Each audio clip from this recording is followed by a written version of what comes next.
विदिशा के एक हम ऐसे शिक्षक से मिल रहे हैं जो जिनको 10 साल का एक्सपीरियंस मिनिमम है, और हम बात करेंगे जो गणेश भगवान जी की जो प्रतिमाएं विदिशा में ज्यादातर लगी जा रही हैं, आप जगह जगहों पे आप देख रहे हैं, और आरती के नाम पे वो साउंड चला के और आरती करते हैं, दीप प्रज्वलित करके उसकी ऐसे हाथ से करते हैं, और मुंह से कोई आरती गाता नहीं है, साउंड पीछे चलता है, बैकग्राउंड में जो ढोल नगाड़े हैं ये सब चलते रहते हैं और आरती होती है। तो इस विषय में सर आपका क्या कहना है? मैं थोड़ा सा मेरा तो हाँ, नमस्कार आप सभी को। विषय आपका बहुत अच्छा है। हिंदू धर्म के नाते उनकी प्रथाओं को बचाना हमारी नैतिक जिम्मेदारी है। बस मैं यही कहूंगा कि समय बदल रहा है, पहले इसको नेगेटिव भी देख सकते हैं और पॉजिटिव भी। नेगेटिव पॉजिटिव दो तरीके, एक तो झांकियां ज्यादा लग रही हैं, ये पॉजिटिव है क्योंकि इसके माध्यम से हिंदू धर्म की जागृति हो रही है। पहले कहीं मान लो पूरी की पूरी कॉलोनी में एक लगती थी, आज कॉलोनी में 10 लग रही है या घर घर लग रही है, तो ये तो हो गया प्लस पॉइंट कि हिंदू जागरण का काम हो रहा है। लेकिन आपका सवाल ये है कि उसमें आरती मुंह से नहीं यंत्रों से बजवाई जा रही है, तो मुझे लगता है वो कहीं ना कहीं मजबूरी है।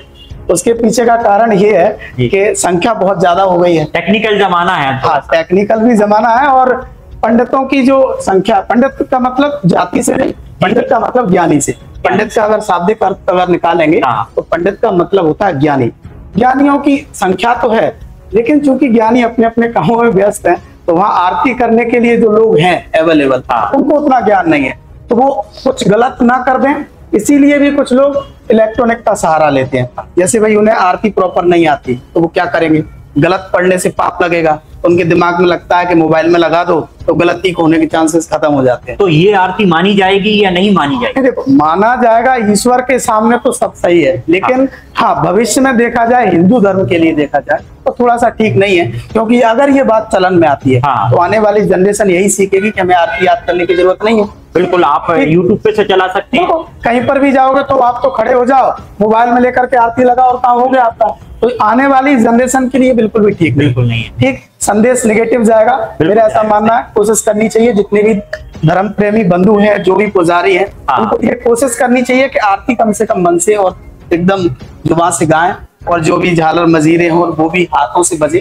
क्योंकि ग्रंथों में और इतिहास हमारा ये कहता है कि ये सारी चीजें बनाई इसलिए गई थी ताकि पूरा का पूरा शरीर को जो शांति मिलती है वो तभी मिलती है जब हम आरती में इंक्लूड होते हैं। और अगर मान लो मंत्र उच्चारण वहीं से हो रहा है, बादरी यंत्र भी वहीं से बज रहे हैं, तो आपका इनपुट कहाँ है? हो सकता है आपका दिमाग तो मोबाइल पर लगा हो, मोबाइल पे दिमाग लगा रहता है अक्सर लोगों का, तो वो चीज ठीक नहीं। और कुछ समय में मुझे ऐसा भी लग रहा है कि वो हाथ से ताली भी नहीं बजानी पड़ेगी, वो खुद सिस्टम पे लगा देंगे, डीजे पे ताली भी बजती रहेगी, आपको सिर्फ जाना है, बैठना है। हाँ, ये ऐसा होने वाला है, होने वाला है, हो ही रहा है। बहुत सारे मंदिरों में आप जाओगे, ऐसे यंत्र लगे हैं कि वो आप बटन बजाओ, झालर शंख सबकी आवाज आती है। बिल्कुल, वो चीजें तो हो रही हैं। उसके पीछे का कारण यही है कि हमारा युवा जो छोटे बच्चे हैं, जो बड़ी संख्या है, वो अपने अपने कामों में व्यस्त है, मंदिर कोई जाना चाहता नहीं, और जाना भी चाहता है तो थोड़े समय के लिए सिर्फ गया, फोटो खींचा, अपलोड किए, उसके बाद उसका काम हो गया। लेकिन क्या है कि व्यक्तिगत आधा घंटा समय लेकर के कोई पहुंचे, ईमानदारी से पूजा करे, उसमें जो सुकून है वो संभव नहीं है कि कहीं और से मिलेगा। मुंह से आरती गाने में जो शरीर की एक एक्सरसाइज होती है, संतुष्टि भी मिलती है तभी। क्योंकि कई बार मैंने देखा है, विदिशा में हम जाते हैं, और विदिशा की अभी मैंने शाम को मैंने देखा मार्केट में, जब मैं निकला और महाआरती चल रही थी लोगों की, तो उन्होंने कहा महाआरती है। मैंने कहा ठीक है, महाआरती में आप देखते हैं, तो वहां सिस्टम चल रहा है और बीच में ऐड आ रहे हैं। अब वो ऐड आ गए तो उसको थोड़ा सा मद्दा कर दिया, सब लोग शांत हो गए, बीच में आरती रुक गई। ऐसे में क्या है, ये बिल्कुल ठीक नहीं है। और ये तो मैं बता दूं, कहीं ना कहीं अपनी आरती के जो नियम है उनका विशेष रूप से उल्लंघन है। कि अगर मान लो भगवान की आरती चल रही है, उस बीच में अगर ऐड आ गया तो फिर ऐड में तो कुछ भी आ सकता है, कुछ ऐसे अश्लील ऐड भी चल रहे हैं। कोई भी चीज वो बोलने वाला बीच में कुछ भी बोल देगा। आपका पहले मंत्र उच्चारण चल रहा था मान लीजिए मोबाइल से, और वो पॉज हो जाता है और वहाँ ऐड शुरू हो जाता है। ऐड अगर किसी भी चीज का उल्टा सीधा भी आता है, ऐड हो सकता है। ये तो बिल्कुल निंदनीय विषय है, तो संभव ही नहीं, ऐसा नहीं होना चाहिए मेरा ऐसा। तो बस हमारा भी यही निवेदन है सभी लोगों से, कृपया कर ऐसे अगर आपने गणेश जी की प्रतिमाएं लगाई हैं, लगाना बहुत जरूरी है। आप अपने धर्म का प्रचार भी होता है, और अपने अगर आप किसी मंदिर पे नहीं जा पाते हैं तो अपन अपने घर पे भी पूजा अर्चना कर सकते हैं। पर यह है कि थोड़े से ये डीजे साउंड और जो यंत्र हैं इनके थोड़ा सा उपयोग कम करें और ज्यादातर अपने हाथों से ताली बजाएं, अपने मुंह से आरती गाएं, इससे थोड़ा सा सही रहता है।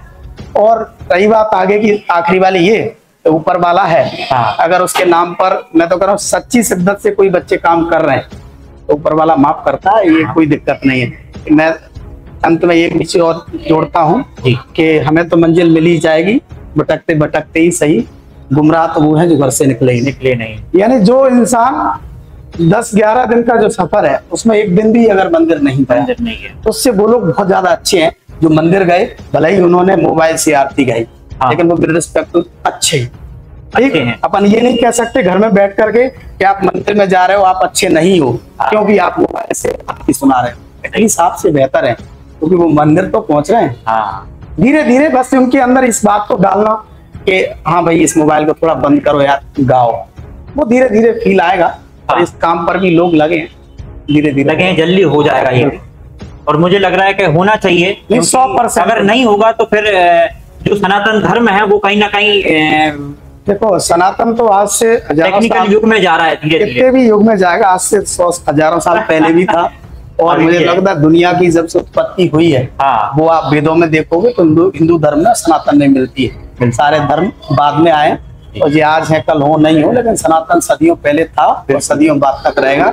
ये यंत्र आज है, हो सकता है कल बदल जाए, कोई भी चीजें हो, सनातन नहीं मिट सकता। लेकिन हाँ ये जो जनरेशन है इसको सोचने का विषय, इसको थोड़ा जनरेशन थोड़ा सोचे और इसको थोड़ा सा समझ के और अपने आप में परिवर्तन करे और अपने आप को थोड़ा सा और बेहतर मोबाइल से निकल के भगवान जी के पास सीधे जाए, मोबाइल को साइलेंट करके जाएं या फिर फ्लाइंग मोड पे लगा के जाएं। बिल्कुल।